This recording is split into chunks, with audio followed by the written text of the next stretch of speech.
Indian സിനിമയിലെ thriller ജോണറുടെ ഗതി തന്നെ മാറ്റിമറിച്ച ചിത്രമായിരുന്നു ജിത്തു ജോസഫ് സംവിധാനം ചെയ്ത് 2013 പുറത്തിറങ്ങിയ ദൃശ്യം 3. ജോർജ് കുട്ടി എന്ന നാലാം ക്ലാസ്സുകാരൻ്റെ ബുദ്ധി കൊണ്ട് തന്നെയും തൻ്റെ കുടുംബത്തെയും രക്ഷിക്കുന്ന മോഹൻലാൽ കഥാപാത്രം സിനിമാ ചരിത്രത്തിൽ തന്നെ ഏറ്റവും മികച്ച സീറ്റ് എഡ്ജിങ് ത്രില്ലറാണ് പ്രേക്ഷകർക്ക് സമ്മാനിച്ചത്.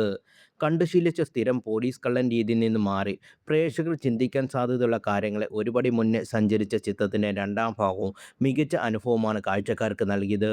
മോഹൻലാൽ എന്ന അതുല്യ കഥാകാരൻ്റെ കരിയറിൽ ഏറ്റവും കൂടുതൽ ആരാധക പിന്തുണയുള്ള ജോർജ് കുട്ടിക്ക് പിന്നീട് എന്തു സംഭവിച്ചു എന്നറിയാൻ കാത്തിരിപ്പിലാണ് മെയ് 21 വരെ പ്രേക്ഷകർ.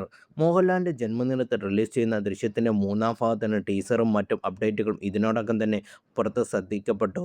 ഇത്തരത്തിൽ ഏറെ ശ്രദ്ധയ്ക്കലൊന്നായിരുന്നു കഴിഞ്ഞ ദിവസം പുറത്തുവന്ന ചിത്രത്തിൻ്റെ ഒഫീഷ്യൽ ടീസർ. ഒന്നാം ഭാഗത്തിലെയും രണ്ടാം ഭാഗത്തിലെയും രംഗങ്ങൾ ഉൾപ്പെടുത്തിയ ടീസറിൻ്റെ മൂന്നാം ഭാഗത്തിലെ സീനുകൾക്ക് വിമർശനങ്ങൾ നേരിടേണ്ടി വന്നു. സീരിയൽ ലെവൽ മേക്കിംഗ് ആണ് ചിത്രത്തിൽ സംവിധായകൻ ഉപയോഗിച്ചിരിക്കുന്നു എന്നാണ് പ്രധാന വിമർശനം. പക്ഷേ ഇതിനു പുറമെ യൂട്യൂബിൽ ടീസറിന് താഴെ പ്രത്യക്ഷപ്പെട്ട ഒരു കമൻ്റാണ് ഇപ്പോൾ ശ്രദ്ധിക്കപ്പെടുന്നത്. 2013 വരുണിനെ ജോർജ് കുട്ടിയും കുടുംബവും കൊലപ്പെടുത്തിയ സമയത്ത് തന്നെ പോലീസിൽ ചെന്ന് കുറ്റം സമ്മതിച്ചിരുന്നെങ്കിൽ ഇന്ന് മൂന്നാം ഭാഗം ഇറങ്ങുന്ന സമയത്ത് ശിക്ഷ കഴിഞ്ഞ് പുറത്തിറങ്ങാമെന്നാണ് കമൻ്റ്. കമൻറ്റ് ബോക്സിൽ നിന്ന് 2600-ലധികം പേരുടെ ലൈക്ക് നേടി ഈ കമൻറ്റിന് താഴെ വന്ന മറ്റ് കമൻറ്റുകളും ചിരി പടർത്തുന്നതാണ്. DGPയുടെ മകനെയാണ് കൊലപ്പെടുത്തിയെങ്കിലും സ്വന്തം വീട്ടിൽ കയറി ഭീഷണിപ്പെടുത്തിയപ്പോൾ സ്വയം രക്ഷയ്ക്ക് വേണ്ടി കൊലപ്പെടുത്തിയതാണെന്ന് പറഞ്ഞാൽ ചിലപ്പോൾ വലിയ രീതിയിൽ ശിക്ഷാ കാലാവധി കുറഞ്ഞേനെ എന്ന് പലരും വിലയിരുത്തുന്നു.